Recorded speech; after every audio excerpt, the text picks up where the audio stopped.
Emirates placed its first Boeing 787 Dreamliner order back in 2017, and the airline still hasn't decided what to do with it.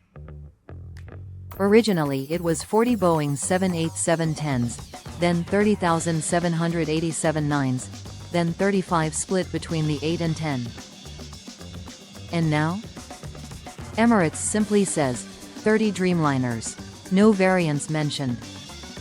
At the 2025 Dubai Airshow, COO Adel Al Redha admitted the truth. A decision needs to be made, but we're not ready yet. The problem? Each variant fits a different role.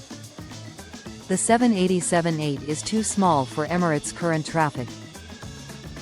The 787-9 has the range they like. The 787-10 carries more passengers, but the range is still a challenge. And honestly, Emirates doesn't feel pressured. The A380 is coming back strong, with all 116 jets returning to service next year. The new A350-900s are easing medium-haul demand. And the 777X? That's the future backbone of the fleet. Sure, Boeing wants a final decision to secure production slots.